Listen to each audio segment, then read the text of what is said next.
There comes a moment in every person's life when the noise stops. The phone goes silent. The invitations dry up.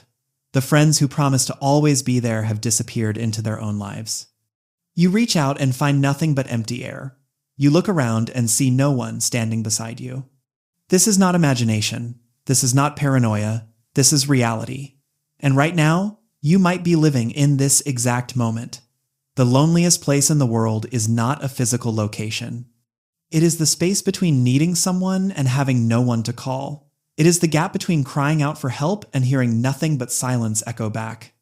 You scroll through your contacts, wondering who you could talk to, and you cannot think of a single name. You compose messages in your mind but delete them before typing because you already know how it will go. They will say they are busy, they will promise to call back later, they will send a praying hands emoji and move on with their day. And you are left alone with your pain, your fear, and your situation, wondering how you ended up here, wondering if anyone even notices you are struggling, wondering if anyone would care if you simply disappeared. Psalm chapter 142 verse 4 says, "I look to my right and see, but there is none who takes notice of me. No refuge remains to me. No one cares for my soul." David wrote these words while hiding in a cave, running for his life, abandoned by those he thought would stand with him. This was not a man having a bad day.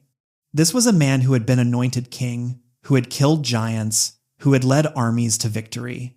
And yet here he was, completely alone, with no one who cared whether he lived or died. If you have ever felt this way, you are in the company of the greatest men and women of faith who have ever lived. Isolation is not a sign that you have failed. It is often the doorway to discovering something about God that you could never learn any other way. But the loneliness you feel is not random. It is not accidental. It is not evidence that you are unloved or unworthy. What you are experiencing right now is something that God deliberately allows in the lives of those he is preparing for something greater. You are being stripped. Everything you once leaned on is being removed. Every person you once depended on is stepping back. Every resource you once counted on is drying up. This is not punishment. This is preparation. God is systematically removing every false foundation from your life so that you will be forced to build on the only foundation that cannot be shaken. He is taking away every counterfeit source of strength so that you will discover his strength is sufficient. He is allowing everyone to walk away so that you will finally turn to the one who promised never to leave. You thought you needed that friend to survive, but they left, and you are still breathing. You thought you needed that relationship to be whole, but it ended, and you are still standing. You thought you needed that support system to make it through, but it collapsed, and you are still here. What does that tell you? It tells you that what you thought was holding you up was actually holding you back. God is jealous of your attention, not in a petty way, but in the way a surgeon is jealous to remove the tumor that is killing you. He sees what you cannot see. He knows that as long as you have human alternatives, you will never fully trust him. As long as you have backup plans, you will never experience his sufficiency. As long as you can pick up the phone and find comfort elsewhere, you will never discover the comfort that surpasses all understanding. The book of Job 23 verse 10 declares, "But he knows the way that I take. When he has tested me, I shall come forth as gold."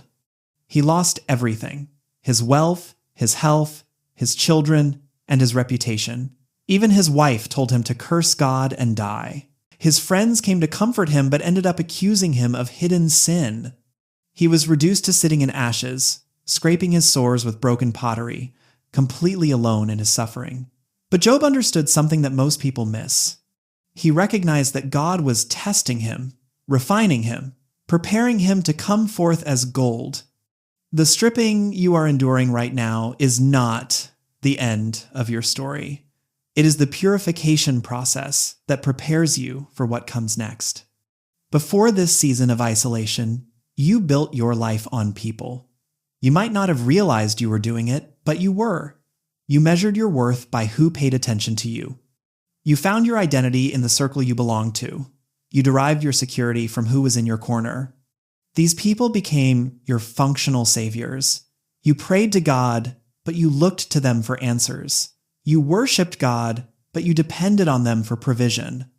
You trusted God with your words, but you trusted them with your heart, and now they are gone.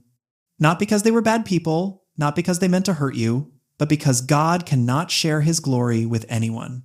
When the Israelites were trapped between the Red Sea and Pharaoh's army, they cried out to Moses. They blamed him for bringing them into the wilderness to die. They wished they could go back to Egypt, back to slavery, back to predictable misery rather than face uncertain freedom. But God did not part the sea so Moses could save them. He parted the sea so they would know that Yahweh alone was their deliverer. You keep looking for Moses. You keep searching for someone to stand between you and your impossible situation. But God is removing every Moses from your life so that you will finally see him as he is, your deliverer, your provider, your defender, your everything.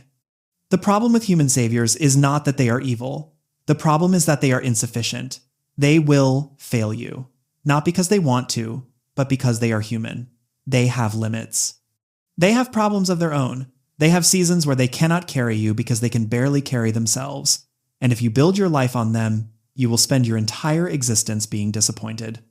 Jeremiah 17, verses 5-6 warns, "Thus says the Lord, cursed is the man who trusts in man and makes flesh his strength, whose heart turns away from the Lord. He is like a shrub in the desert, and shall not see any good come."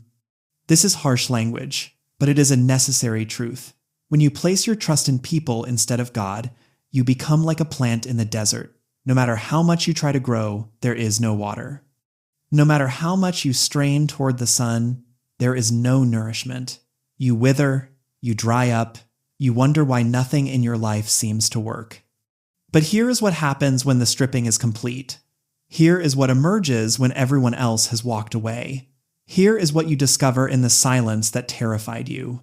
God walks in, not as a last resort, not as a consolation prize, but as the main event you were searching for all along. Suddenly, in the emptiness, you hear a voice you have been too busy to notice. Suddenly, in the loneliness, you feel a presence you were too distracted to sense. Suddenly, in the isolation, you encounter a person who has always been there, but whom you kept at arm's length because you had other options.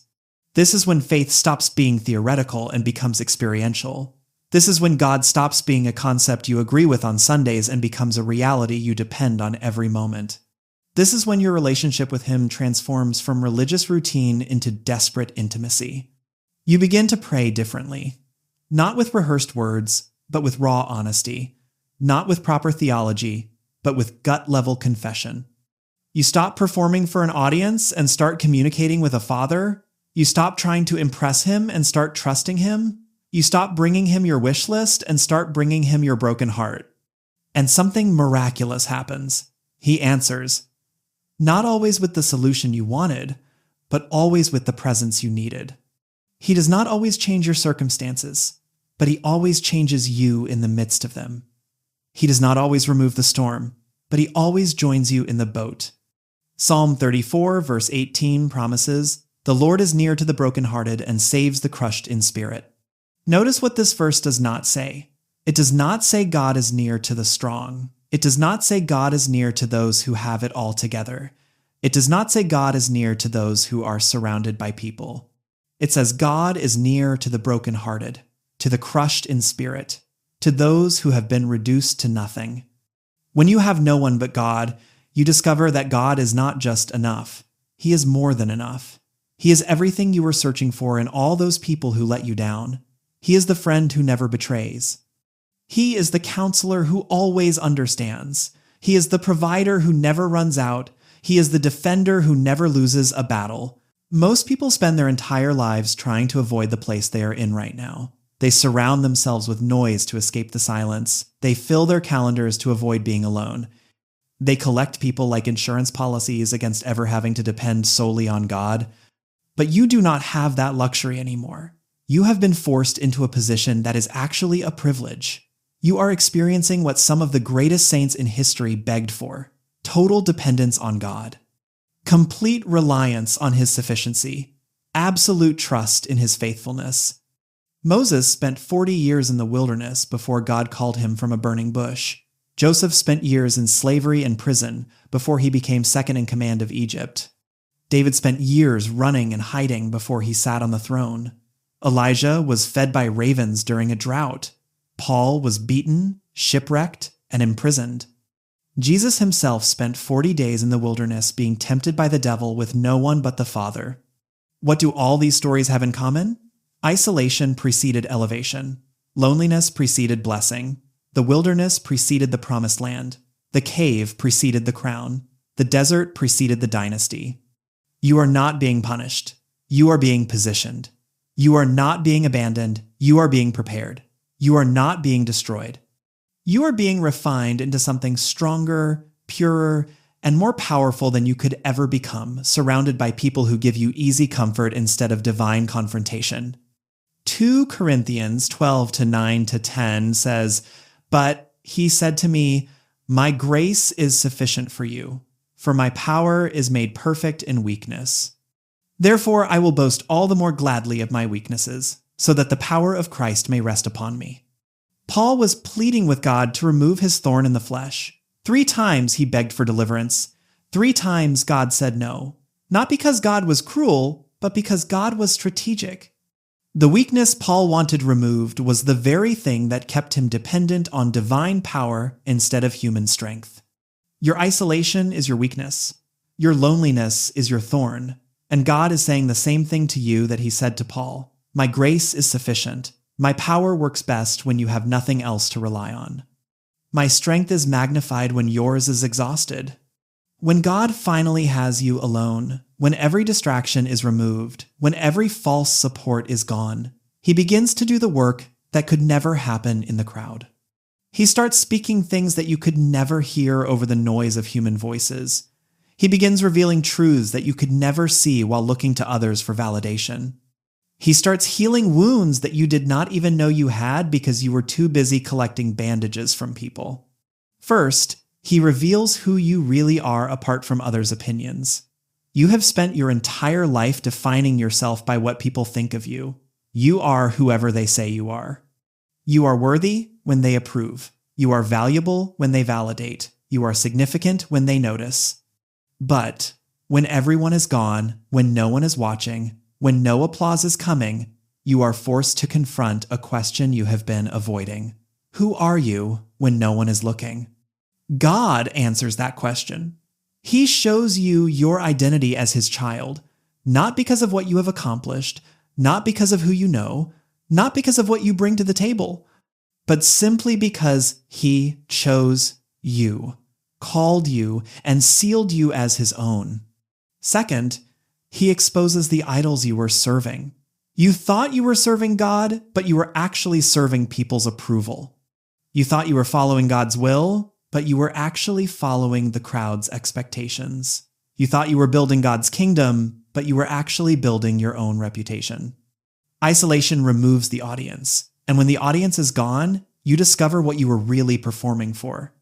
Third, he rebuilds your foundation on solid ground. Everything in your life that was built on sand is being shaken and destroyed.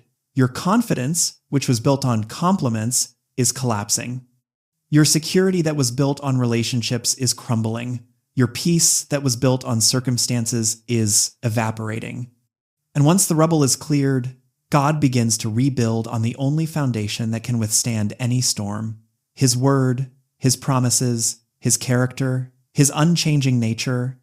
Matthew 7 verses 24-25 teaches, "Everyone then who hears these words of mine and does them will be like a wise man who built his house on the rock. And the rain fell, and the floods came, and the winds blew and beat on that house, but it did not fall because it had been founded on the rock." The storm you are in right now is not destroying you. It is revealing what you were built on. If your life is collapsing, it means it was built on something that could not sustain the weight. But if you allow God to rebuild you in this season, if you let him lay a foundation of absolute trust in him alone, nothing will ever be able to shake you again. When you have no one but God, something else happens that you did not expect. You become incredibly focused. All the energy you were spending managing relationships, pleasing people, maintaining appearances, and seeking approval is suddenly available for a singular pursuit: God Himself.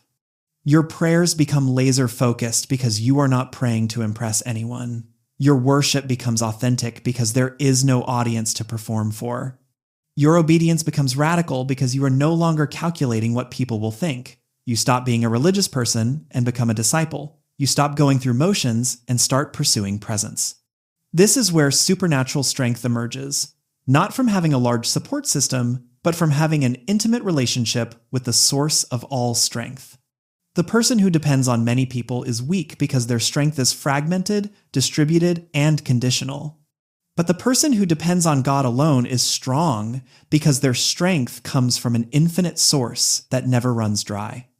Samson had strength as long as he followed God's instructions. David defeated Goliath not because an army stood behind him, but because God stood with him. Gideon won battles with 300 men because God reduced his army until it was clear that victory came from heaven, not human numbers. Jehoshaphat faced 3 armies with nothing but praise because he knew that the battle was not his, but God's. Philippians 4 verse 13 declares, "I can do all things through him who strengthens me." Notice Paul does not say, "I can do all things through my network." He does not say, "I can do all things through my supporters." He says, "I can do all things through Christ, who strengthens me." One source, one supply, one sufficiency. When you have no one but God, you stop asking people for what only God can give. You stop expecting humans to do what only heaven can do. You stop being disappointed by finite beings failing to provide infinite resources. But let me tell you what is coming after this season of isolation. Let me show you what waits on the other side of this wilderness. Let me reveal what God is preparing while you sit alone wondering if you will ever have companionship again. Vindication is coming, not the petty kind where you get to say, "I told you so" to everyone who doubted you. The divine kind where God Himself proves that He was with you all along.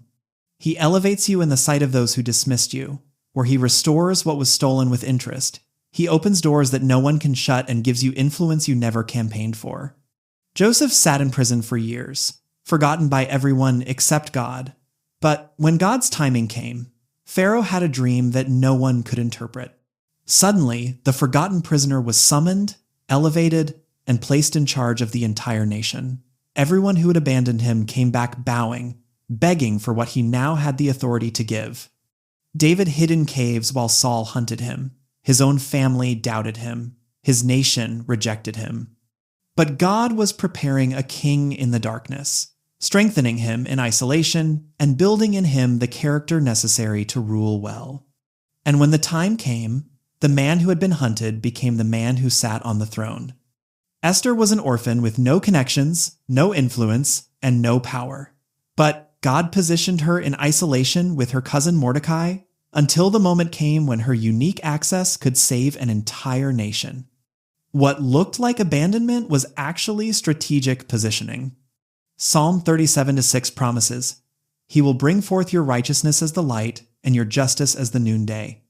You do not need to defend yourself. You do not need to prove yourself. You do not need to fight for recognition. God is watching everything. He is keeping records. He is preparing vindication. And when He moves on your behalf, no one will be able to question that it was His hand that elevated you. Finally, understand this. The season you are in right now, as painful as it is temporary. Your isolation will not last forever. But the lessons you learn in this season will shape your eternity. What God is building in you right now in the secret place will determine how you handle the public place. He is teaching you that He is enough when you have nothing else, so that when He gives you everything else, you will still know that He is enough. He is proving His faithfulness in the dark so that you will not forget it in the light. He is showing you His sufficiency in scarcity so that you will not waste His abundance in prosperity. Every person who walked with God intimately in Scripture went through a season of having no one but God. It was not optional, it was not accidental, it was essential. Because the kind of faith that moves mountains is not built in crowds, it is forged in isolation. The kind of trust that pleases God is not developed when everything is going well. It is proven when nothing makes sense. Hebrews 11:6 says, "And without faith it is impossible to please him, for whoever would draw near to God must believe that he exists and that he rewards those who seek him." Right now, you are seeking God because you have no other option. But what you are discovering is that he was always the best option. You are finding him because everyone else is gone. But what you are learning is that even if they all came back, he is still the only one worth having. When you emerge from this season, and you will emerge, you will be different. You will be stronger. You will be wiser. You will be unshakable. You will carry a presence that others can feel but cannot explain. You will have an authority that comes not from credentials, but from having met God in the place where he dwells, alone, with those who dare to seek him when there is no one else left to seek. So here is where we end. You are in a moment of choice. You can resent this season. You can waste it being bitter about who left. You can spend it complaining about your isolation. You can fight against it, trying desperately to find someone, anyone, to fill the void. Or you can embrace it. You can recognize that what feels like abandonment is actually an appointment. That's what looks like punishment, but is actually privilege. That what seems like loneliness is actually the rare opportunity to discover that God alone is sufficient. Thousands of people fill their lives with noise and distraction to avoid ever being alone with God. They are terrified of the questions he might ask. They are afraid of what they might discover about themselves. They are scared that if they strip away all the performance, all the pretending, and all the people-pleasing, there might be nothing left. But you do not have that option anymore. You have been forced into the very place most people spend their lives running from. And if you are willing, if you will stop fighting and start listening, you will discover what the greatest saints in history discovered, that having no one but God means having everything you truly need. Lamentations 3, verses 24-26 concludes, "The Lord is my portion, says my soul, therefore I will hope in him. The Lord is good to those who wait for him, to the soul who seeks him. It is good that one should wait quietly for the salvation of the Lord." Your portion is not people. Your portion is God himself, and he is more than enough. Wait for him, seek him, hope in him. He has not forgotten you. He has not abandoned you. He has brought you to this place on purpose, for a purpose, to reveal himself to you in ways that would be impossible if you had anyone else to turn to. This is your moment. This is your wilderness. This is your testing ground. And on the other side is a version of yourself that you cannot even imagine yet. Stronger, deeper, unshakable, marked by the presence of a God who met you when you had no one but him, and proved to be everything you needed and more.